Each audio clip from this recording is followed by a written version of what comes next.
Combat is something... Okay, let's not stop on that end.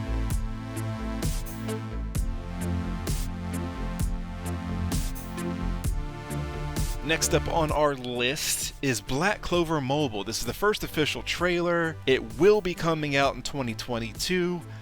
Knowing that, and knowing what some of the dev interviews have said, give me a little pause for concern, but I have some actual speculation on that. And this is going to go back around to Genshin Impact and Honkai Star Rail. Let's take a look. お前だ。貧しくても捨て子でも俺たちでもこの世界で誰よりもすごくなれるって証明するためにシスターやみんなを幸せにするために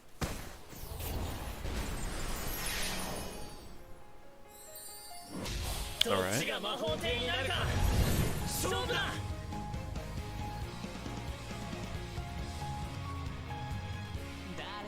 I remember this scene in the anime. Poor guy, Asta. For those who don't know, everyone in this world has magic. Not everyone's great with magic, but there's at least a level of magic. And Asta is the supremely unlucky one who's born without it.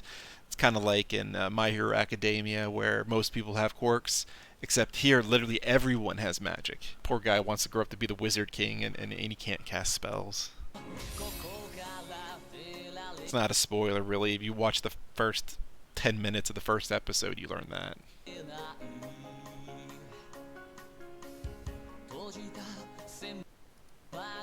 Okay, so everything we're seeing right here, so far, I remember directly from when I watched the anime.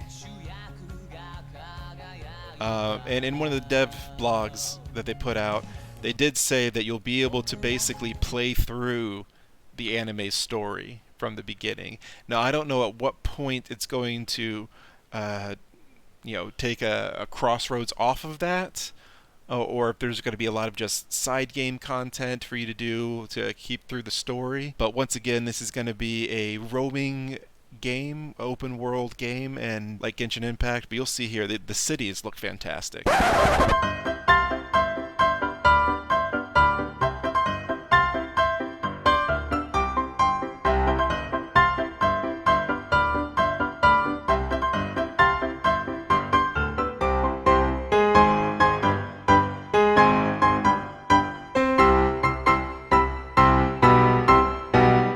Looks alive, it's full of people, things are moving around.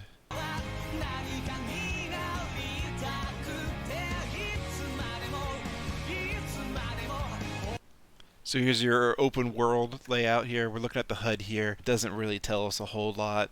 There's some sort of point system up here at the top. I guess that's going to be your resin or your ability to spend points to be able to do combats maybe. We'll get into that a little bit more as we go on as to why I think that this is not going to be an action-adventure game. I think it's going to be a turn-based game, even though it's got an open world setting that you can travel around. If you look at the map here and the mini-map up in the corner above me, you can see a lot of the areas are grayed out or blacked out.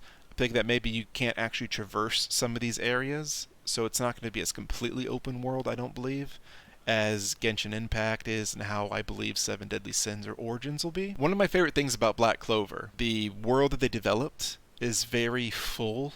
It doesn't feel like, oh, here's a city and the city is just these people. Everything's interconnected really well, and there is a huge cast of characters. Even if they introduce to you a villain who's only in like 2 or 3 episodes, they make that character interesting. He's not just the villain who shows up. Within those few episodes, you get a feel of his background, how he feels about stuff, even without doing in-your-face flashbacks. They show you who the characters are instead of just telling you who they are. So they have a huge cast of characters they can pull from, and that's something I'm very interested in this game as well.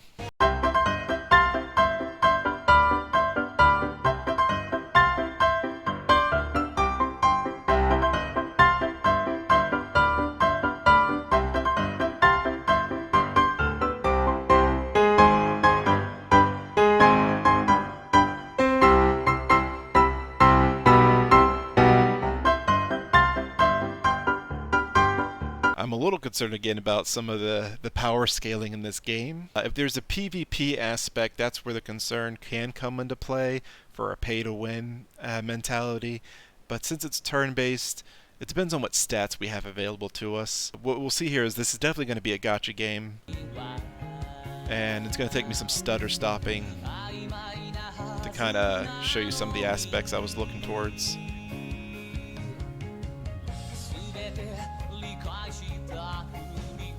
Right here, characters rare, level 1. Guessing that 16,869 is like the overall power scale level of the character. We got over here 30,000 health, 20 attack, 300 magic, 210 defense. So again, a rare, we got 5 hollow stars next to it. That makes me think like constellations. Japanese, so I'm not going to be of any use here. I'm sure someone out there has probably pulled this apart a little bit, but I have yet to see a video on that. And over here on the side, we can see some more of the rare characters. Alright, that's a lot of the lead cast here, and they're all marked down as rare characters. It also says Season 1, and I'm wondering if they will put out multiples of the same character, but from different seasons. Probably wouldn't care for that so much, because the idea of having a team with like, oh, here's 5 Astas.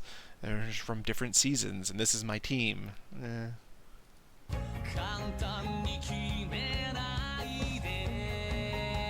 Here's the frame, everybody. You've been looking for it online? Here it is. Alright. So we got an SR, also says Season 1. It's got the 5 hollowed out stars. And look at the HP on this. Look at the difference. This character at 330,000. 40,000. Level 1. Battle rating 80,000. 18,000. Power scaling could be an issue.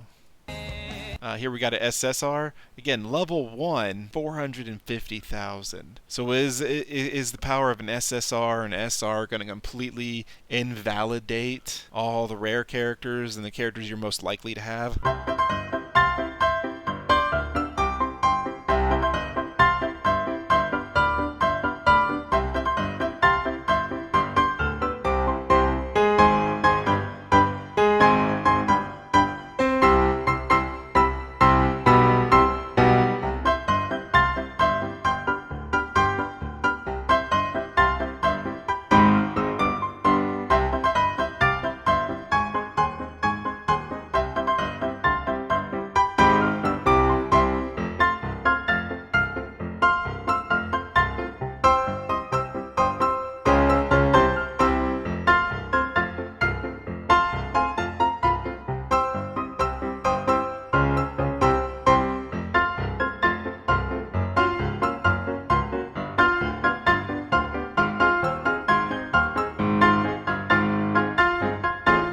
Combat is something... Okay, let's not stop on that image.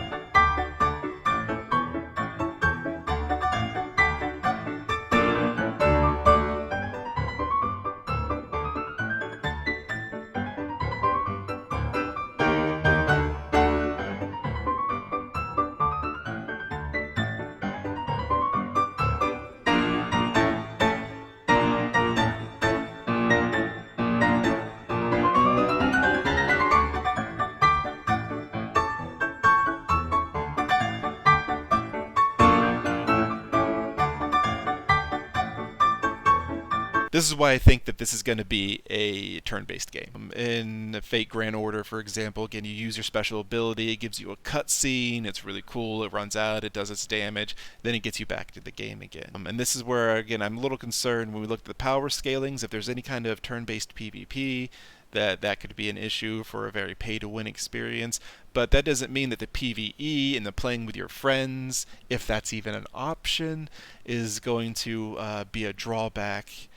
Pay to win only counts to me if you're talking about something that someone can like PvP with, really. I mean, you know, anyone can play through a game and earn their way up, and some people can spend their way up. But if the outcome is the same at the same levels, then I don't see that being very much of a problem.